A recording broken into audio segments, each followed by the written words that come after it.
Hello, it's me again, Astrowill, and I'm back with another video. This time, it's gonna be about some game that I've been anticipating for a while, and it's another banger from Hoyo themselves. Yup, as you've seen with the title, it's Honkai Star Rail.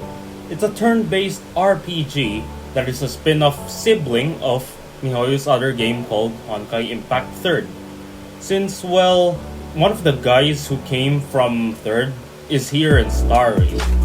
And while the game is related to Honkai Impact 3rd, I've noticed that the systemic formula is from another hit game from these same devs called Genshin Impact, and probably their most overrated game. Since these two almost have the same system formula, I am going to compare what Star Rail did better or what Genshin could have done. But first, let's start with what MiHoYo's games do well in general and what they specialize in. The selection of characters they create looks so unique and attractive, whether it be their looks or combat design. Like a literal eye candy, which is why every new release of a character brings in the big bucks, big surge of profit if you will. This is how you design a character. The fancier the design is, the more appeal and cash you get. Hence why woke ideologies always fail in marketability, but I digress. The characters also have some of the better storytelling I've seen, even though it's not really the best. In this case, I would rank Impact 3rd the first, although a side note, the story recently in Impact 3rd has kind of dropped in quality. And the second ranked would be, of course, Star Rail, then Genshin at the last or the third, because the story sometimes feels very contrived. They have also some of the best video game music I've ever listened to. I mean, just listen to this. 貴様らは旧世界の崩壊を前にどうしているだけに過ぎない。希望だ。出ました。 So just a quick word from me. So if you want to listen to any more of these, I'll be putting a link in the description of all the songs that comes to mind. So anyways, that's about it. Before I tell you what Star Rail did better than Genshin, let me go through what you need to know about how the game works, aside from the obvious, its identity if you will. The roster of characters that could be utilized all have a thing called paths, which is in short terms, a class, or what the character's specific job is. Currently, we have Destruction, Preservation, the Hunt, Erudition, Harmony, Nihility, and Abundance. As for the elements or the types of damage that can be done in the game, there are Physical, Fire, Ice, Wind, Lightning, Quantum, and Imaginary. The first thing that Star Rail did better is the fact that you get so many free draws at the beginning of your journey. Like, a lot. Should I mention at a certain level, the game literally rewards you with a couple of summoning tickets. Unlike in Genshin, at most gave you a single wish token at some levels. They also give you a lot of incentive to use some of your currency in the beginner summon banner, because unlike in Genshin, at the 50th threshold, you get a single guaranteed 5-star character, which is the rarest item one can have. And it is also a massive help in progression, might I add. What's better is that this is achievable day one.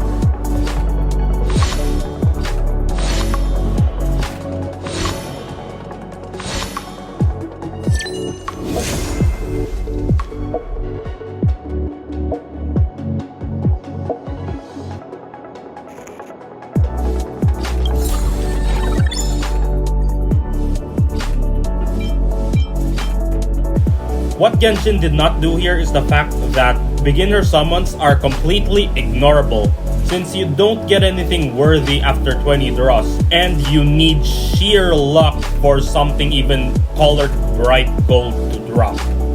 Secondly is how the daily tasks work. Although this part is entirely up to personal taste, let me cook for a second. Why I think that the dailies are better here than in Genshin is from the fact that you literally could blitz through them like in Honkai 3rd without having to teleport and sprint to God knows where just to jump on some mushrooms. This may be personal taste because the reason is my explorations, but let me get this straight on why this is such a stupid argument. It's because you don't need to run a marathon to hell and back just so you could jump on some mushrooms. Like, it's stupid. Who pays me for this? Also, in Honkai Star Rail, the dailies give you a mother load of points. Like, enough for you to level up in about a week. The game isn't even a year old yet, but I already see people on the internet who are at an already booming Trailblazer level 60 and up. I'm already at level 58 by the time of making this video, but unlike in Genshin where later levels like that, it will take you years because you need a kajillion points before you can even progress. And it's not even that rewarding anyways, since all you get in AR60, which is the last level, are only 3 summons in the standard banner.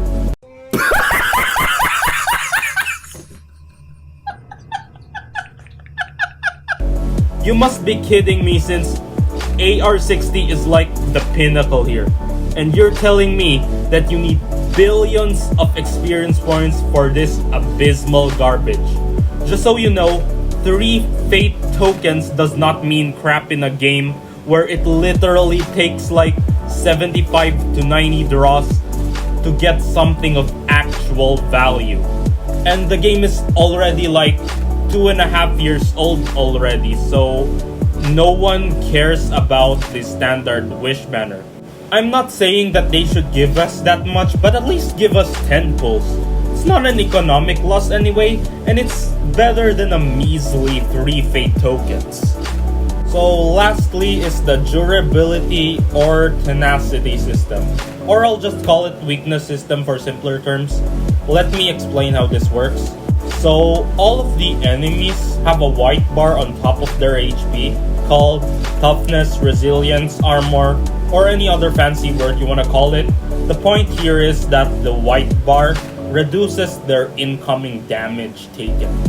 The only way you could shatter this toughness bar is to use an element that corresponds to that weakness that can be found on the side of their HP.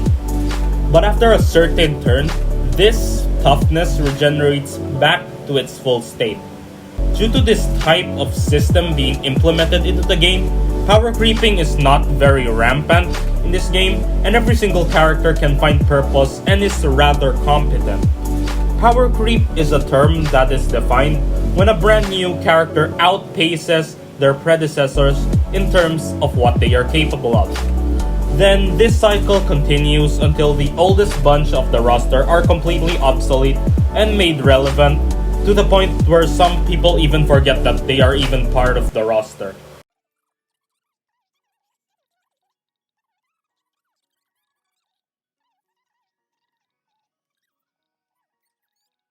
Now that this is out of the way, let's get into the lore of the game. I'm going to be as spoiler-free as possible, and I will not pry into juicy details about what has transpired. So you, yourself, are given the choice to pick the sex, gender of the main character.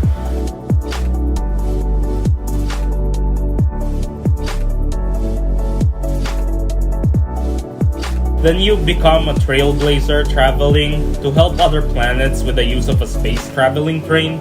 Well, there's more details to this, but that's the gist, or the most surface level I can say. About the paths I mentioned, well, it turns out that there are godlike entities called the Aeons that represent this concept. Yeah, sure, they are omnipresent, genderless, and omni-something. You get the point. Typical description of gods, but the twist is that they are bound to the very concept that they uphold. For example, Nanu is the current Aeon of Destruction, therefore they have no other purpose and drive other than the hunger to decimate and scorch everything they see. As for the main story, you start with Bellowbog, which incorporates both European culture and elements. After Bellowbog's problem is done, you are to be sent to a planet-sized ship called the Xianzhou Laofu, which is pretty much China with a Star Wars upgrade. My time has come. Thank the Lord though that there is no annoying gluttonous flying emergency food that does all the talking for you in an ear-piercing speech. Your life is nothing. You serve zero purpose. You should kill yourself now. Like, no personal hate to the voice actress.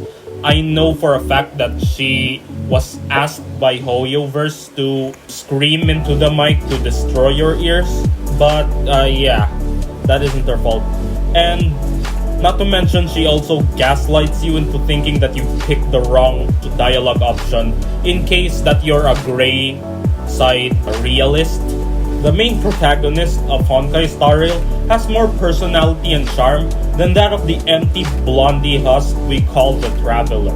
Well, putting aside their obvious fetish to trash cans.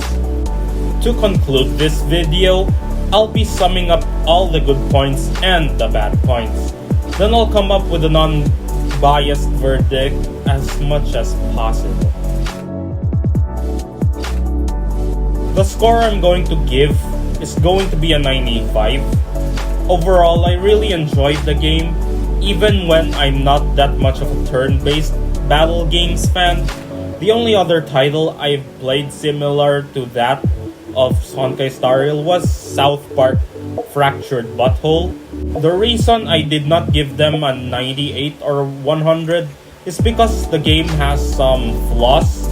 And as of making this video, Star Rail is still a hype train. Things can change for better or for worse. The real challenge, however, for the developers is that how can they retain the same charm after long periods of time. But hey, it did subvert my expectations since I'm more of a roaming type third-person RPG and a first-person shooter game fan. So, until next time, guys. Roll out the intro for me, please.